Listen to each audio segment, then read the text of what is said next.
BMC News, informação que gera valor. Estamos de volta aqui na nossa programação da BMC News, 11 horas e 6 minutos, expectativa e aguardando, né, as falas de Jeremy Powell. Daqui a pouquinho vamos seguindo aqui de olho, né, acompanhando sempre em tempo real as notícias, repercutindo sempre também com grandes profissionais, grandes especialistas do mercado financeiro. E a gente recebe agora ele, Gustavo Cruz, estrategista da RB Investimentos, chegando aqui na nossa programação. Bem-vindo, Gustavo, bom dia. Bom dia, muito obrigado aqui por mais um convite. Bom dia para todos. Obrigada. Gustavo, tem essa expectativa aí pelas falas de Jeremy Powell. Eu queria aproveitar, entender um pouco da sua leitura. Essa semana está mais favorável, vamos dizer assim, para as moedas de países emergentes, devido à reavaliação, né, um pouco mais dovish das últimas falas ali, da política monetária ali do Fed. Quando a gente olha mais para um médio prazo, esse processo de desinflação global, ele enfrenta desafios, como o próprio Roberto Campos Neto disse, que não são tão óbvios assim. Os emergentes, eles devem estar preparados para um estrangulamento desta liquidez global? Acredito que eles devem estar, talvez, bem reticentes sobre qual vai ser o ritmo, se eles vão ter que fazer algum tipo de pausa no próximo ano. Acho que para esse ano ainda dá para continuar no ritmo, no Brasil principalmente.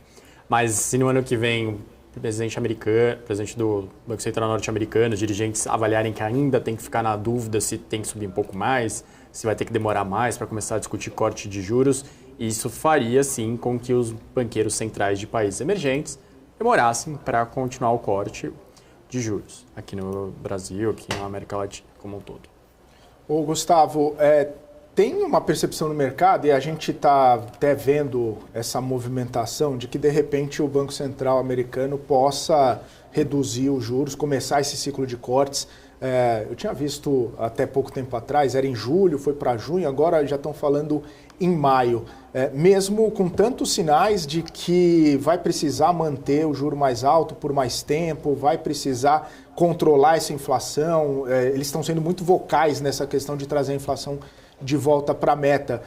O mercado ele não tá colocando uma fé assim no Banco Central de que é preciso mesmo deixar restritivo por mais tempo, ou se deixar restritivo por mais tempo, o perigo é maior por conta de trazer uma recessão ou até mesmo uma desaceleração mais aprofundada e aí ficar difícil de controlar isso. Boa, vamos lá. A gente já está chegando no final do ano, então projetando 2024, a gente vai ter os dados do último trimestre desse ano, que provavelmente vai ser um trimestre fraco nos Estados Unidos. Você já tem vários indícios, muita greve, já é um trimestre fraco por conta do inverno americano. Por isso, provavelmente, a gente tem aquele começo de 2024 com anúncios de atividade, talvez não seja tão forte. Porém, se a gente pensasse em um corte de juros começando em maio, ele estaria bem distante do que foi o último material de projeções, que avalia só chegando em 5%, ou seja, só cortando 0,50%. Se você começar em maio, imaginando que seria um corte contínuo, seria pelo menos bem a mais do que esses 5%, imaginando cortes de 0,25%. O Banco Central norte-americano muito provavelmente vai pedir mais tempo para avaliar as condições. O mercado vai, a partir do momento que eles baterem o pé que encerraram, vai começar a falar, então corta logo. Mas o Banco Central norte-americano provavelmente ainda vai segurar por mais tempo. Então, segundo semestre é algo realista. Primeiro, seria um cenário de muitas coisas convergiram para esse cenário de possibilitar já esse corte. Acho improvável. A inflação, principalmente moradias, teria que dar uma mudada radical, uma sinalização que já desinflou muito mais cedo do que o esperado, algo que ainda deve demorar. Mas eu imagino que o mercado vai pedir sim. O mercado vai ver esses dados de último trimestre mais fracos, ele vai ver que em algum momento o Banco Central norte-americano vai bater o pé que falou que já encerrou. Então isso vai começar a fazer com que o mercado peça esse corte mais cedo, mas acho improvável. Mesmo com um fechamento da curva de juros, mesmo com esses dados talvez melhores, né? A gente viu o payroll, talvez uma inflação não chegando na meta, mas sendo reduzida por conta do ambiente econômico. Mesmo com esses dados, maio ainda é muito prematuro. Maio ainda parece muito cedo, até por tudo que foi dito nos últimos anos pelos dirigentes do Banco Central americano. Me parece que eles não pensam nisso. Óbvio que quando você olha a distribuição das projeções, você vai ver que tem gente que imagina que ano que vem vai acabar em mais de 6% a taxa de juros, outros em 3,5%. Então, quem está falando em 3,5% vai falar, pô, maio é realista. Quem fala em 6% vai falar de jeito nenhum. Então depende muito de qual discurso você vai ouvir para entender se eles estão pensando em algo parecido ou não. Gustavo, quando a gente olha, né, ainda para este cenário, pontuando muito bem, né, em relação ali ao externo, né, ao macro aqui, olhando para a gente, tentando entender os reflexos disso, quanto tempo mais, né, por exemplo, o impedimento para o Banco Central ter cortes mais profundos, vamos extrair a questão doméstica, que depois a gente pode entrar mais nela, mas ainda olhando para este cenário macro. Eu queria entender o peso realmente desses últimos dados, indicadores de China, apesar do PIB da China ter vindo bom, apesar do FMI, acho que foi o FMI, inclusive, que eu estava olhando ontem, né?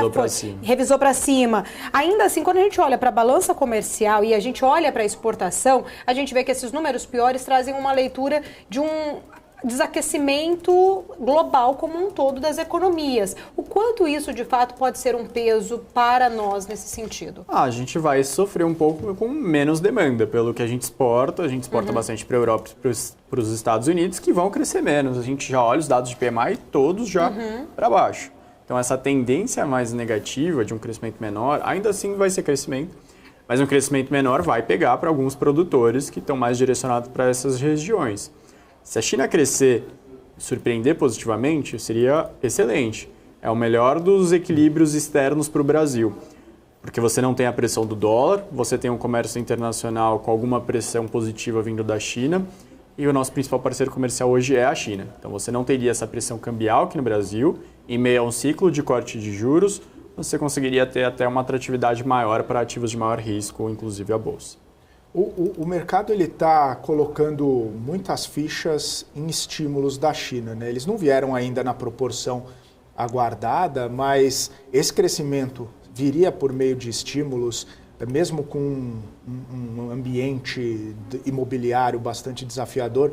Esses estímulos poderiam vir numa magnitude e num fluxo maior para promover esse crescimento a 2 meses do fim do ano, Gustavo? Eles vão continuar fazendo bem na linha anterior, de você pensa no imobiliário só do lado do consumidor, de flexibilizar quanto que eles podem parcelar, quanto o financiamento pode demorar, quanto que eles podem entrar, dependendo da faixa de renda. Na parte de consumo, de dar mais linhas de crédito, de obrigar menos os bancos a reter mais recursos, né? Você faz com que a linha de crédito gire mais rápido. Isso sim deve acontecer. Você imaginar que eles vão estimular empresas do setor imobiliário a construir mais, isso não parece estar no radar. Parece que ficou para trás, aconteceu bastante durante os últimos anos. Grandes obras de infraestrutura também não parece estão pensando tanto nisso. A ideia é pensar o que a gente pode fazer para melhorar o padrão de vida do chinês aqui nos próximos anos. Como que a gente vai fazer com que ele se sinta mais amparado pelo governo, no sentido de que melhorou sua vida em relação ao que era 5 anos atrás. E não vai passar dessa vez por construção. Gustavo, eu falei agora, né, vamos inserir de volta ali na caixinha a questão do doméstico, né, olhando ali um pouco mais para o Banco Central brasileiro, até para a gente repercutir um pouco mais dessa questão da própria ata. Tirando essa questão do externo, ele olha aqui para o doméstico como a questão do risco fiscal, né, e vem trazendo, acho que trouxe um peso até novamente ali para destaque em relação a essa questão do equilíbrio das contas. Nesta visão, queria entender como você viu, de fato, ali a própria ata nesta semana e como vocês estão enxergando justamente a possibilidade ali para uma taxa terminal da Selic. Olha, a ata ela traz umas mensagens um pouco mais duras do que os últimos comunicados, principalmente na parte externa e na questão fiscal, até porque dos 45 dias anteriores para ela pioraram, de fato. Você tem uma avaliação que o cenário externo piorou por conta da questão do curva de juros dos Estados Unidos, por conta do conflito do Oriente Médio. E na parte fiscal, o arcabouço que mal tinha nascido já não vai ser cumprido e possivelmente alterando a meta para cima no sentido negativo, né? Você vai permitir com que se gaste mais e que você chegue bem mais longe daquela busca por zerar o déficit, né? Desde 2014 que a gente oscila boa parte dos anos não conseguindo fechar o ano no azul, ou seja, gastando bem mais do que se arrecada. Então, essa foi a mensagem da ata, acho que tinha que ser essa mesmo. Para o ano que vem, quer dizer que vai ser a ferro e fogo assim? Não. Pode ser que daqui 7 meses, 6 meses, as coisas mudem completamente, o cenário fique bem mais favorável, como a gente até explorou na outra resposta, e eles consigam fazer um ciclo mais forte. A gente ainda está com uma cabeça bem mais otimista que o mercado, imaginando que vai ficar abaixo de 9% a taxa de juros até o final do ano que vem. Imagino que pode ser que o cenário do primeiro semestre seja mais adverso e o Banco Central chegue em algum momento e fale, olha, vamos cortar até tal ponto, depois a gente avalia. Depois passam-se uns meses e chega no último trimestre do ano, ele volta a cortar juros de novo no Brasil. Isso não é um impeditivo e não é uma novidade. O Banco Central não precisa fazer tudo de uma vez. Isso não é o histórico do Brasil. Então ainda tem uma visão mais favorável do que o mercado. Acho que a situação agora está mais nebulosa, mas ano que vem vai ficar mais fácil. Você traz, né, essa visão mais positiva, vendo até taxa menor do que 9%. Isso, independente dessa questão de não se buscar a essa meta, você acha que isso não deve trazer nenhum impacto se não chegar ali na meta do déficit zero? Acredito que vai ter impacto, sim. Tá. Provavelmente a curva mais longa de juros ela vai trazer esse impacto. Então, por mais que você tenha esses cortes, você vai ver que financiamentos de mais longo prazo ainda vão ser pressionados, porque a questão fiscal ela não parece que vai ser tão bem endereçada, não é nem só no ano que vem, é em 2025 e é em 2026 também. Parece que vai ficar para o próximo mandato, seja de Lula, seja outro presidente, mas que não vão querer resolver esse tema nesse mandato. Só para eu concluir esse raciocínio, nem sei se o Felipe quer mudar aqui a pauta, mas só rapidinho, já que você traz nesse assunto, né, enquanto tem essa discussão, incerteza sobre meta fiscal, né, se o governo vai de fato fazer algum tipo de contingenciamento ou não, a minha dúvida muito é sobre, né, enquanto tivermos os gastos vinculados à receita, o país vai conseguir equilibrar essas contas públicas ou sempre vai ter esse tipo também de preocupação em relação a contas públicas? A gente viu que no governo passado teve ali furou o teto, muda-se agora para o arcabouço, já não tem aí a possibilidade. A gente tem muito esse ímpeto ali, né, de tentar buscar o equilíbrio, mas de fato, real. Isso não pune mais a eficiência dos recursos, do crescimento, enquanto tiver muito atrelado gastos em busca de receitas ali? O problema é que você querer fazer o ajuste fiscal só para aumento de impostos, você não tem esse tamanho. Se o Brasil fosse um país que tributasse muito abaixo do que os outros países pares, do que o mundo, tudo bem, você falaria, bom, agora a gente vai ter que reequilibrar, a gente vai ter que taxar bem mais a população, mas não é o caso, o Brasil está no outro extremo, naqueles que mais taxam sua população, seus empresários. Dito isso, a gente tem do outro lado, quem está legislando, uma vontade sempre de gastar cada vez mais para aumentar a sua influência. Ano que vem já tem eleições de prefeituras, aí já começa a sair notícias de que deputados estão destinando bastante recursos para prefeituras favorecerem seus candidatos locais. Então isso acaba sendo um ciclo que penaliza a população como um todo, favorece só quem está no poder para buscar a sua reeleição, buscar a eleição do seu sucessor. E ao mesmo tempo que você escuta deputados, senadores falando não, que tem que apertar as contas públicas, até acho que eles entendem que é necessário fazer isso, mas é sempre aquela ideia de que, bom, mas para esse caso específico que favorece a minha base, os meus aliados, eu vou deixar passar um pouco mais, eu vou ceder mais nesse ponto. Só que todos fazendo isso ao mesmo tempo, já é um equilíbrio que está cada vez pior, não é desse mandato, não é do anterior, já faz anos que está assim, e isso vai estrangulando cada vez mais o orçamento, tirando cada vez mais até a possibilidade de quem entra no poder de fazer uma política específica, porque a liberdade no orçamento já é bem menor, já é bem mínima, e cada vez mais você trava esse orçamento. Gustavo, tem muitos questionamentos, né, a respeito dessa reforma tributária, principalmente no sentido de que talvez não seja ideal e talvez não faça grandes mudanças no sistema tributário brasileiro, não promova o que se espera, que é uma simplificação, que é tirar essa complexidade, que é promover o ambiente de negócio, que é melhorar o ambiente de negócio aqui para o Brasil e trazer mais investimentos, né? Quando a gente fala aqui do mercado, quando a gente pensa nessas perspectivas, setores específicos, né, empresas específicas, existe essa preocupação de que talvez isso possa trazer uma complexidade maior ou até mais intranquilidade para essas empresas e aí, no fim das contas, piore o ambiente nesse momento de aprovação, muito embora tenha toda a fase de transição, mas já causa um certo pé atrás de algumas empresas e setores? Como envolve tributos, eu lembro que a Luciane Yang, que é uma professora do INSPER, que faz direito na economia, ela sempre menciona que você tem um efeito inicial, às vezes, adverso, né? Você tem aquele susto, você trouxe uma legislação para diminuir a quantidade de pedidos de aposentadoria, por exemplo, a reforma da Previdência. E no primeiro momento, a reforma da Previdência provocou uma alta considerável de pedidos de aposentadoria. Depois, a coisa se normalizou e trouxe o efeito desejado. E isso se sucede em inúmeras mudanças quando envolve economia e direito. Provavelmente, com a reforma tributária, vai ter algo parecido. A gente vai ter várias empresas questionando na justiça o novo pagamento de tributo, por que ela não entrou em tal regime especial, se ela deveria ou não. Isso vai ser natural, pode trazer um aumento no número de processos no primeiro momento, mas eu entendo que com o passar dos anos a ideia é suavizar, você diminuir o chamado contencioso, né, as disputas bilionárias na justiça entre concorrentes, entre empresas que acham que deveriam estar pagando menos impostos sobre determinado item, e isso vai demandando cada vez mais da justiça, que no Brasil a gente sabe que já não é conhecida por ser ágil, por ser rápida. Qualquer um que já precisou resolver alguma coisa na justiça dificilmente vai trazer uma opinião aqui de que, poxa, entrei essa semana, resolvi semana que vem.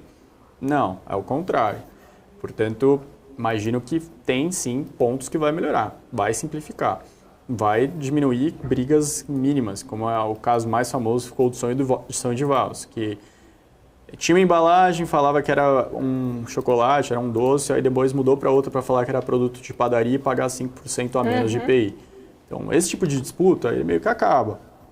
Vai ter um questionamento no início? Vai, mas você falando que a regra vai ser cumprida como estabelecida agora, provavelmente esse resto de ano, isso depois de um tempo dá um baita efeito bom.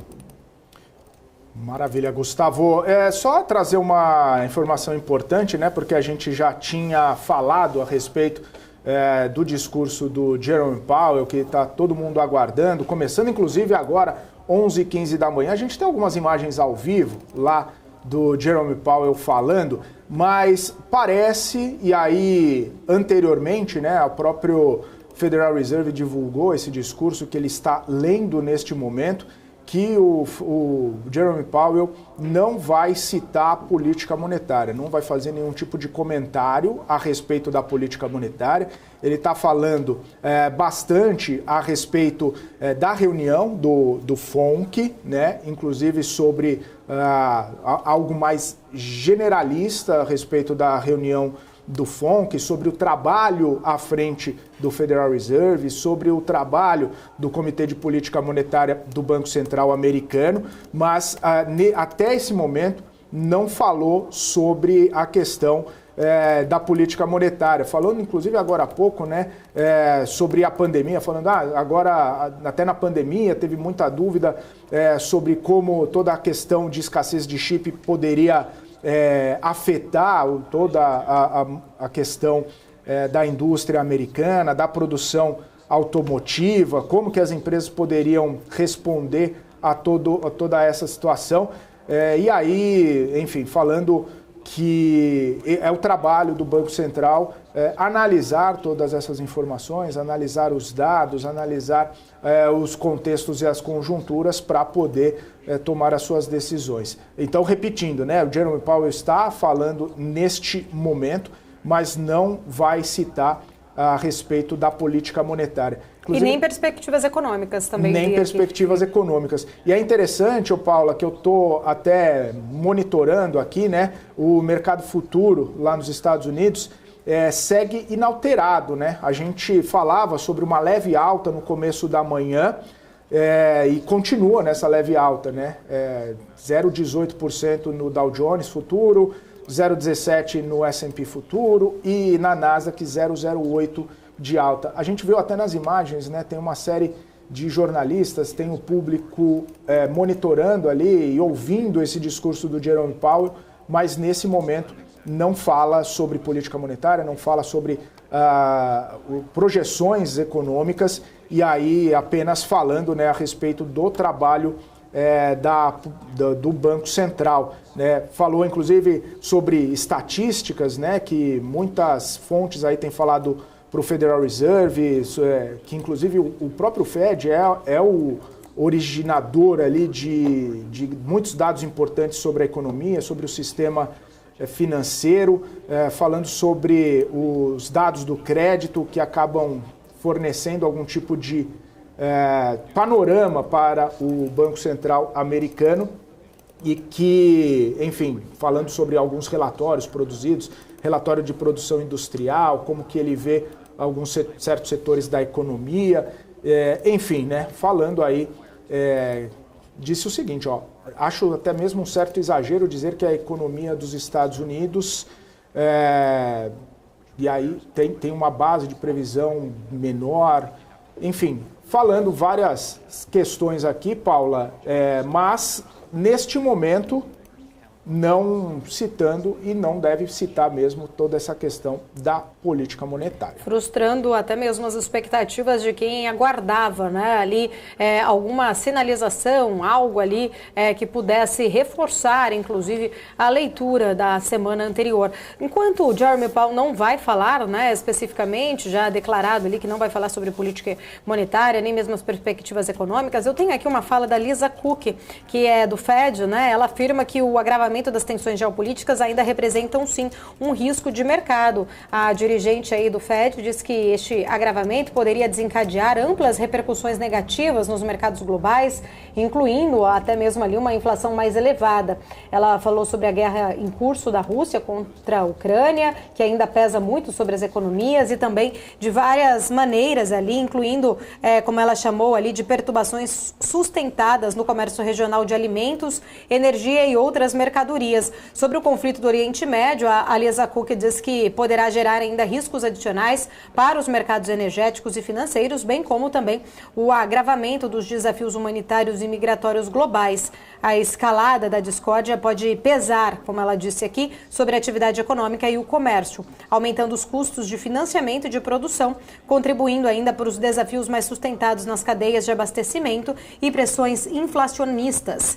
Sobre China, né, ela falou que na China um novo abrandamento do crescimento econômico poderá agravar as tensões financeiras, o que pode repercutir-se ali, né, sobre as suas economias de mercados emergentes. Tá, então, as falas de Lisa Cook, enquanto Jeremy Powell não fala especificamente, né, ali sobre, não vai comentar, não comenta, está sendo muito aplaudido, terminando então agora esta fala aí de Jeremy Powell, que não traz nenhuma sinalização sobre política monetária e também sobre perspectivas da economia. A gente está acompanhando a coletiva neste momento, então, jornalistas deixando o local onde ocorreu muito rapidamente, aí, bem breve mesmo, as falas de Jeremy Powell.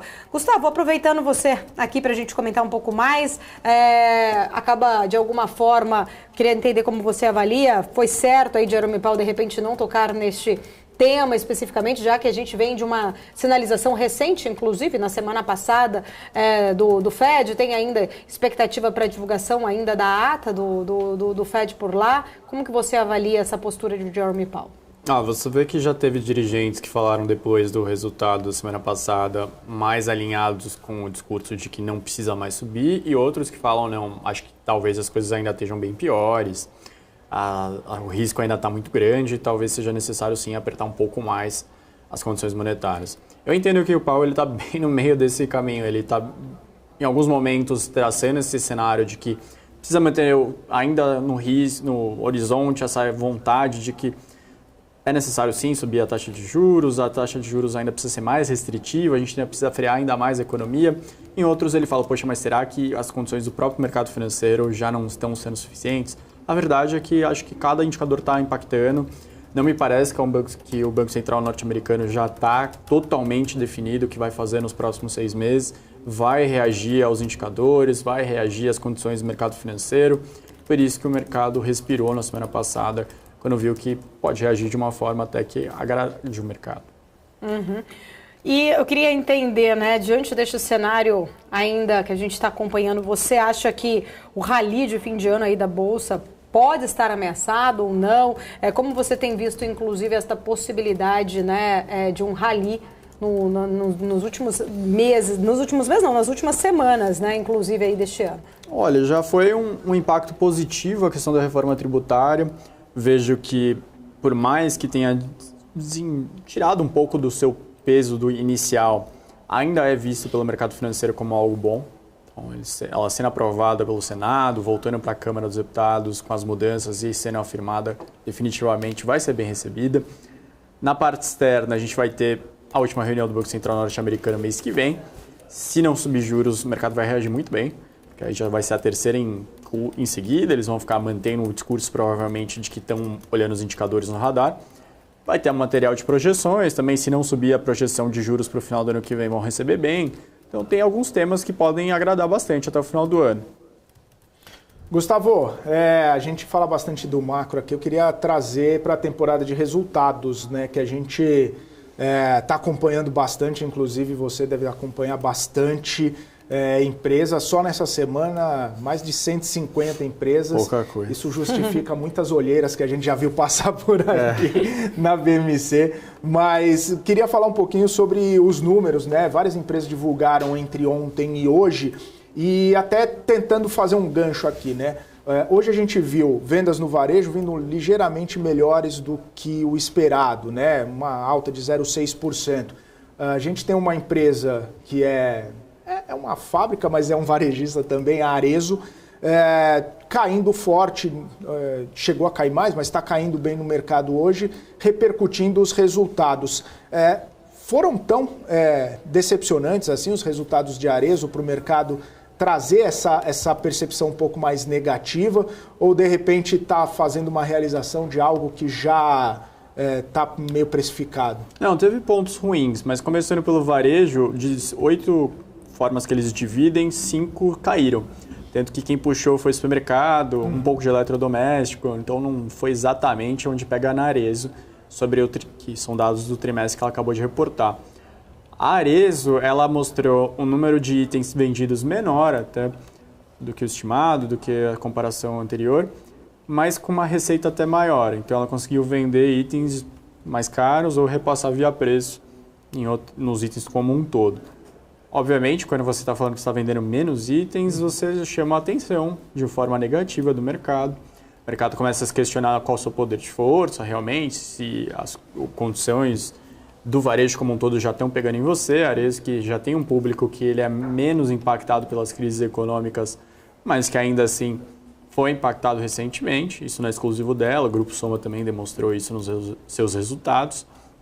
Agora, para frente, você não consegue enxergar que o último trimestre vai ser muito mais forte para ela, que vai ter algum diferencial relevante. Ainda acho que é um grupo que toda empresa que entra dentro desse grupo consegue crescer tremendamente. Você sobe de patamar, não só em número de lojas, mas em número de vendas, número de itens vendidos, fica mais eficiente, sabe executar muito bem. A marca que puxou bastante para baixo o resultado foi a Schutz, bem especificamente, lá dentro do resultado. Você teve a Unicapri indo bem, você teve a própria marca Arezzo indo bem para frente, mas olhando dentro do resultado foi especificamente a Schutz. Mesmo assim, né? E aí a gente até vê, né? Teve todos esses desafios, mas cresceu a própria receita, né? Então acaba sendo, pelo menos uma perspectiva, uma diversificação de produtos e tudo mais.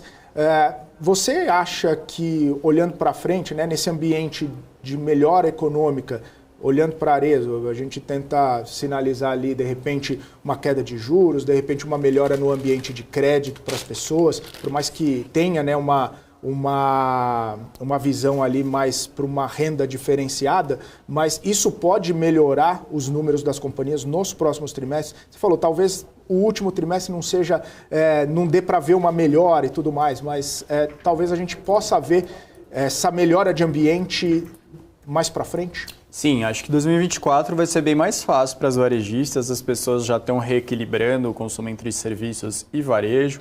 Isso vai ser bom para o varejista que está atendendo a faixa de renda mais baixa, a faixa de renda mais alta. Isso vai favorecer a Arezzo e seus concorrentes também.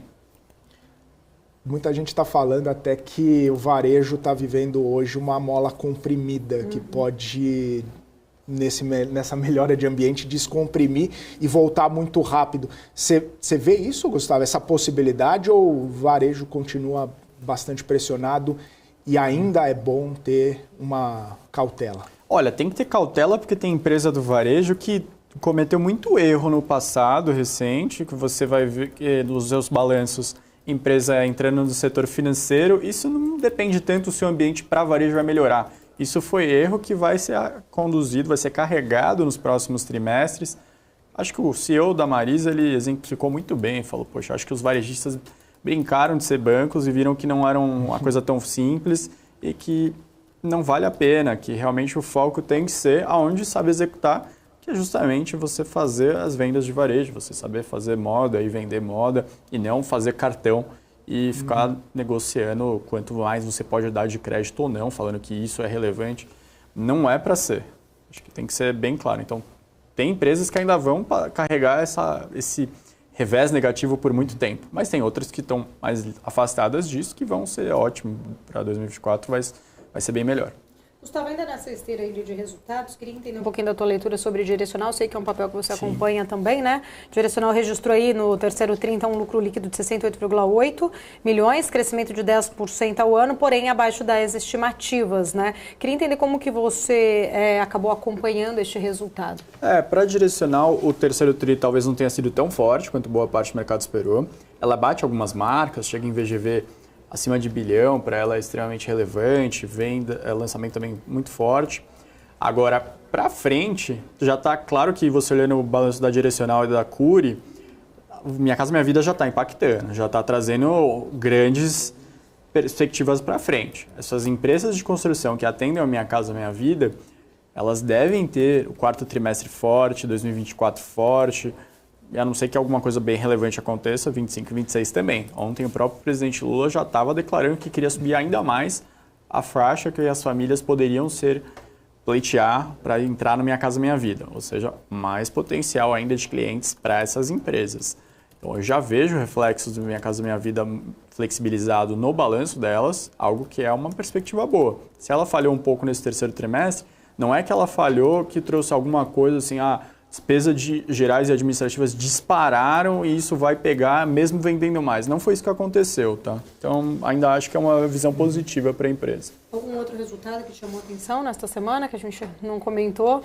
Você fica à vontade para suas considerações finais. A gente teve Iguatemi, que foi bem interessante, né? Que é um case de shoppings.